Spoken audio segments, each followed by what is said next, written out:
Hello and welcome to your video all about your pelvic floor. Now, the aim of this is to help you to understand why your pelvic floor health should now be a priority and to ensure that you know how to exercise it correctly and efficiently.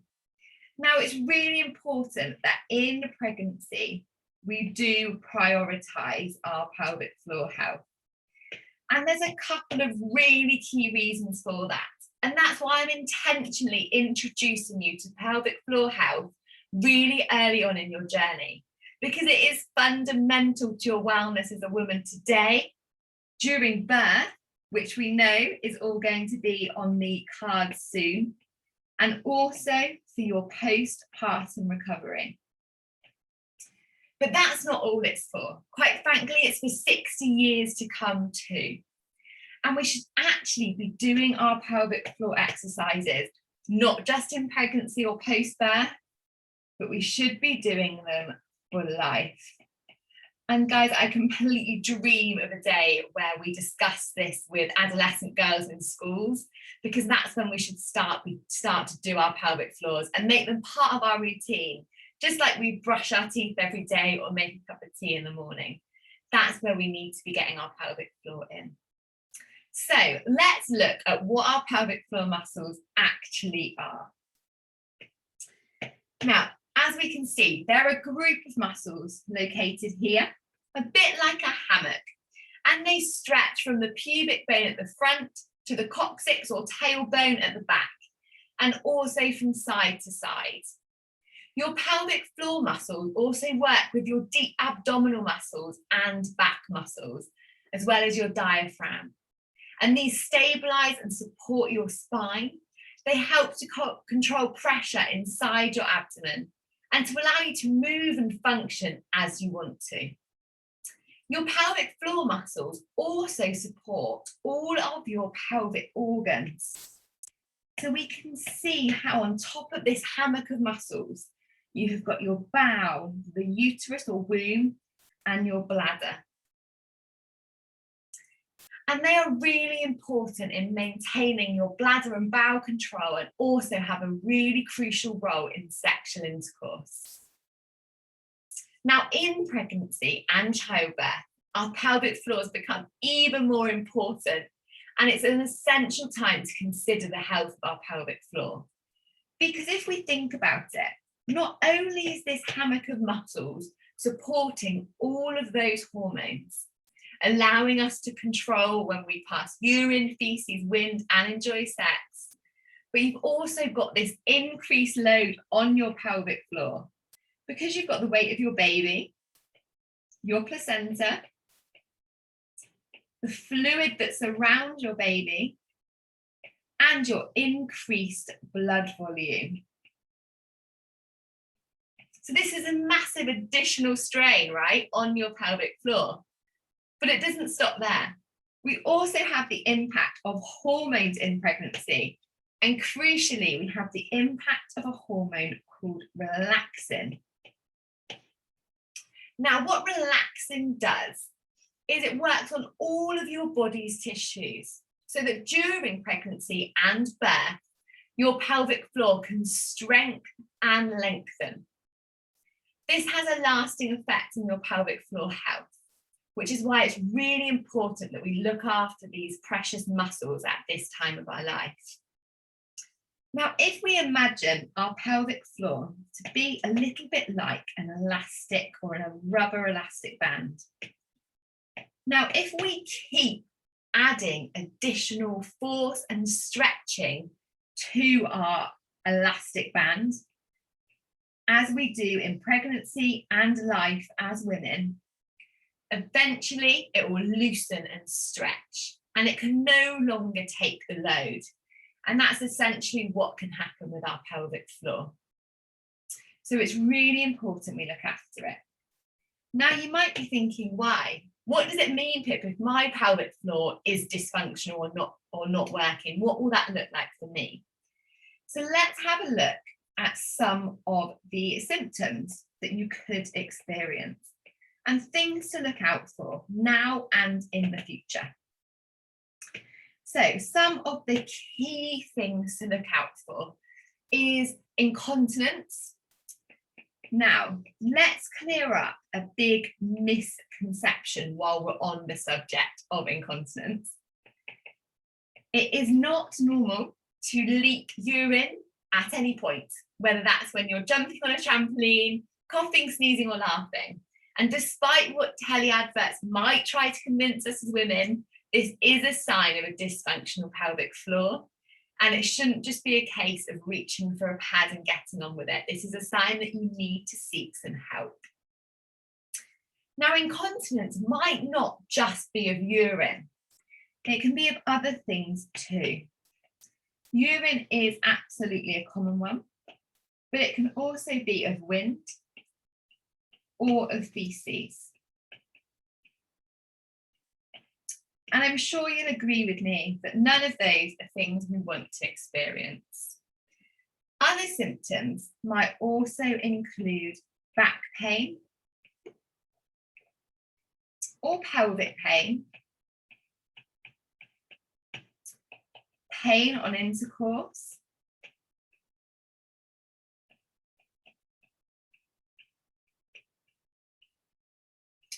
or a general feeling of kind of heaviness or dragging sensation down below. These are all symptoms that actually you need some assistance now.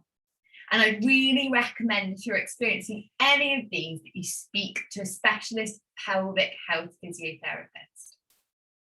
So, how can we stop ourselves from getting into these symptoms? Well, the good thing is there is stuff that we can do and that we should all be doing. Now, for our pelvic floor to be functioning well, it has to be neither too loose or too tight. And quite often we don't hear as much about the tightness and the issues that can cause with pelvic floor. But in today's fast-paced and stressful world, we're often quite tense. With our jaws clenched, our shoulders shrugged up, our abdominal muscles tense, and therefore our pelvic floor in a constant state of tension. So just for a moment, I want you to do a little practice with me. Just focus on completely relaxing your jaw. And notice that as you do so, your shoulders relax, your abdominal muscles relax, and so by default, so does your pelvic floor. And the ability to relax our pelvic floor in this way is just as important as the ability to contract them. If we imagine a tightly coiled spring, right? So if you try to add any extra pressure or force onto that spring that's already really tightly coiled, that pressure has nowhere to go.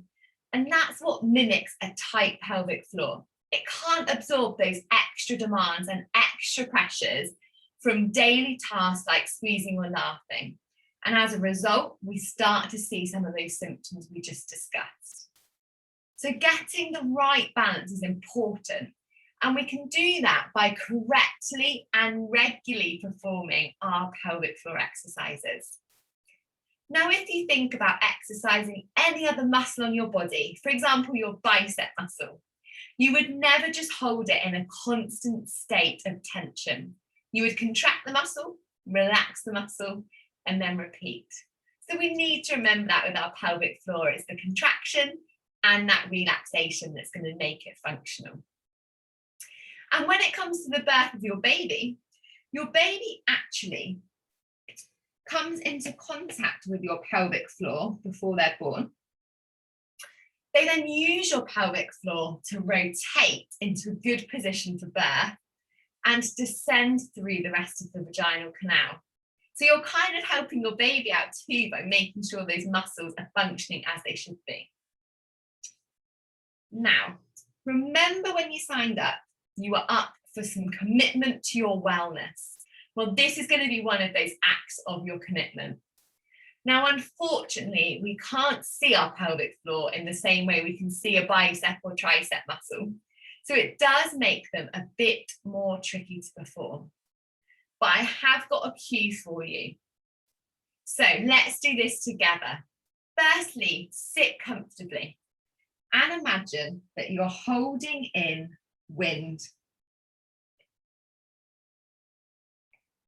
So we're holding in wind. That's our first cue. Now, as you do so, I want you to imagine that you're lifting your vagina upwards. Okay, so we're doing that squeeze to hold in wind and then that lift of the vagina upwards as you do so. Now ensure that your thighs, buttocks and abdominal muscles stay relaxed. This squeeze should be quite a small movement and completely internal.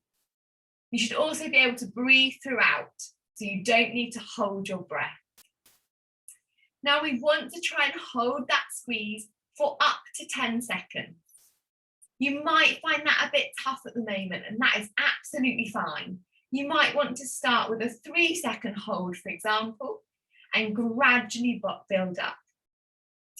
Now we've also got 2 different types of muscle in our pelvic floor.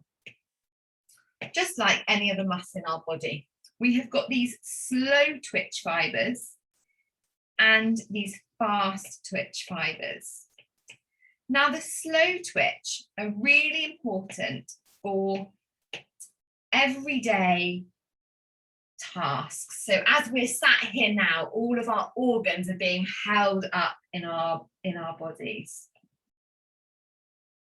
We're able to move around well and hopefully free of pain.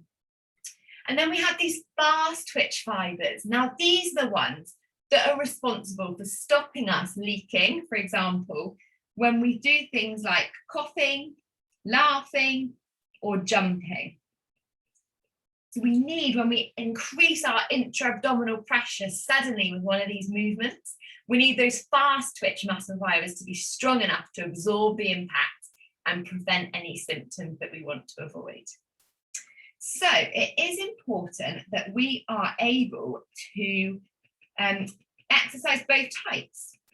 And the way we do that is with our routine of our pelvic floor. So we want to do 10 times 10-second holds, or working up to your 10-second holds. And that is for our slow twitch. And then for our fast twitch, we want to do 10 very quick squeezes. So they might only be holding those for a couple of seconds, very short.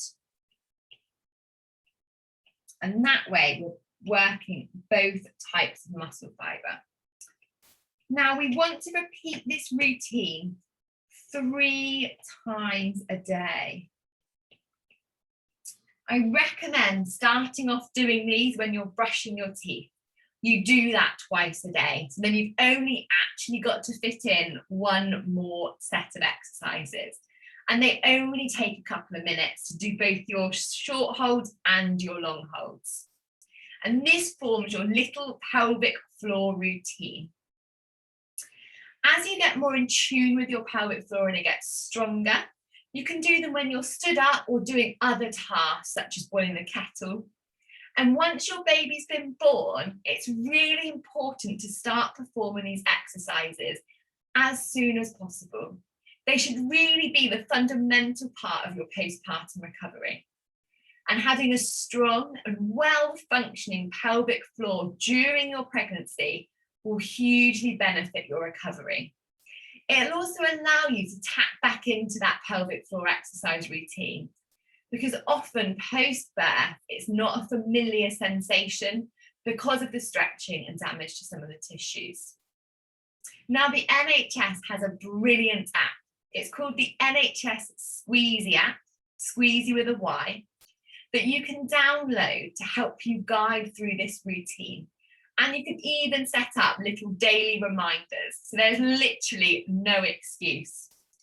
And remember, if you are experiencing any symptoms of dysfunction, it's important that you speak with a specialist pelvic health physiotherapist. The NHS Squeezy directory allows you to search for all of your local NHS and private services all through their app. And as always, we need to help support each other and remind each other to have a connection with our pelvic floor. So this week, I want you to find your daily cues that are going to help you to perform your pelvic floor exercises. And then share your tips on our group so that we can help motivate each other and all have strong, functional pelvic floors and positive pregnancy and postpartum recoveries.